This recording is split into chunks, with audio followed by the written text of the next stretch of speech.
Hi, my name's David from mybusinessenglish.org, and I'm going to show you how to write first-rate informal emails for business in English. In this video, we're going to look at people and purpose. That is, who we might write an informal business email to, and why we might write an informal business email. We'll use two model emails to show you the common features and explain the structure of informal business emails. Let's first think about people. We write informal emails where we have a good working relationship with the reader. This could mean close colleagues we deal with every day, or people from other companies that you have regular contact with. Here, I'm talking more about if you're dealing with people from English-speaking nations.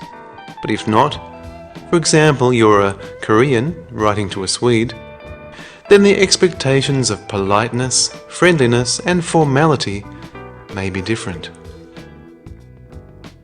Apart from people, we also have to think of the purpose, why we're writing. And if we know the person well, then for most business purposes, we can use the informal style. But there are some times where it's better to use the formal style. For example, for quite serious and rare purposes such as to resign. Here's our first model, which is an informal email where the purpose is to ask for something, that is, to make a request. First, I start with a subject line which is as concise or short as possible, while still being complete. All emails should have concise but complete subject lines, whether informal or formal. Now comes the greeting, which uses the informal hi. This could be replaced with hello, which is a little more neutral in style.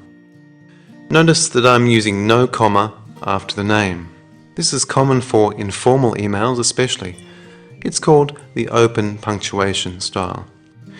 The sign-off at the end should then also have no comma. Using commas isn't wrong, of course, but always be consistent.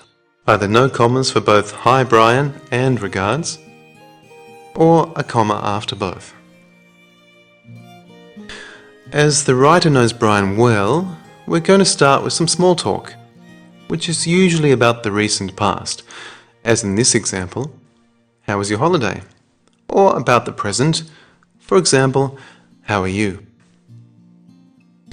It's quite common to state our purpose using the word just in informal emails.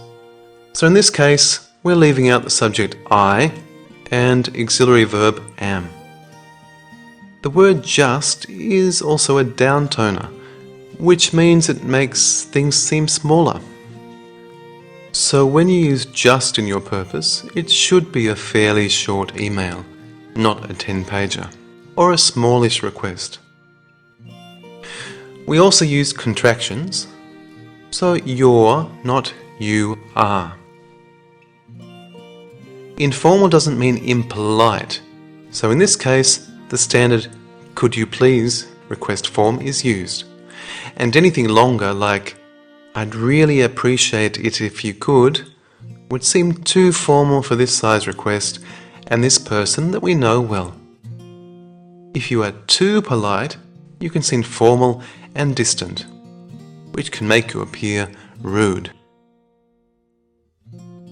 Now we close the email, and usually with a positive message pointing to the future. And again we see ellipsis. Here we're leaving out the subject I. Our sign-off is an informal to neutral regards. For Britain and Australia, you might write cheers, but this is less well known for American readers. Regards will work everywhere and for both informal and neutral styles. Open punctuation or no comma is used again. In our second model, we'll study the response from Brian. The same subject line, informal hi, and open punctuation are used. And then Brian replies to the small talk topic. In many cases, the more general small talk openings, such as "How are you?" will be ignored by the person replying. But it is more polite to respond, and if the small talk question is specific and directed to a less common event, such as a holiday, it would be rude not to respond. Here it gets really interesting. You can see that we're using a more spoken style of vocabulary. For example, in our positive response to the request, "No problem." And we often use the dash to connect ideas and clauses where in more formal writing we would need commas, semicolons, colons, or full stops or periods, or have to link with conjunctions like and or but. The dash really makes life a lot easier. We usually promise action with the form "I will," but in an informal email it should be contracted to "I'll," followed by the main verb. We use acronyms more often in informal emails. Here, BTW is used, short for "by the way." Acronyms are where the first letter of a word is used to represent the whole word. They're different to abbreviations, which is where one word is shortened. For example, MINS is used for minute. We also have a typical informal phrase for referring to attachments. "I've attached," which is contracted from "I have attached," present perfect, simple tense. "Please find attached" is also very common in informal style. To sign off, we're using "see you later." This makes sense as Lynn and Brian will be meeting to drive to the city. But sometimes "see you" or "see you later" may be used as more general sign-offs, even if there isn't any planned face-to-face contact. Turning to the typical structure of informal emails, we started of course with the greeting, followed by small talk. In some cases, small talk may be replaced by a reference to previous contact the reader and writer have had, or something that the reader has done for the writer. For example, we may thank the reader for sending some brochures. We need then the purpose, and if we think that having a clearer picture of the reason for writing will help the reader or make your writing more persuasive, then background may be useful as well. Background can either go before the purpose or come after in the form of a reason for writing.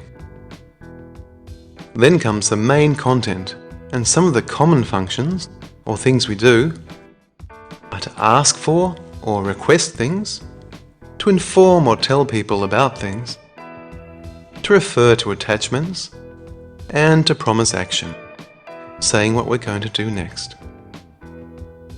We can then close positively, or sometimes we may want to make more small talk. But this will usually be about future events. For example, "I hope the conference goes well." We'll then sign off, using "regards," for example. Okay, so let's summarize the features found in the two informal business emails. We used the more informal greetings and sign-offs such as "hi" and "regards." And no commas were used with them. And the dash can be used to link ideas simply. We made small talk, and then a purpose statement with the downtoning word "just" was used. Ellipsis occurred, and usually it's a subject or subject and auxiliary verb that is omitted or left out. The acronym for "by the way" was used. Overall, the language is spoken in style. For example, "no problem."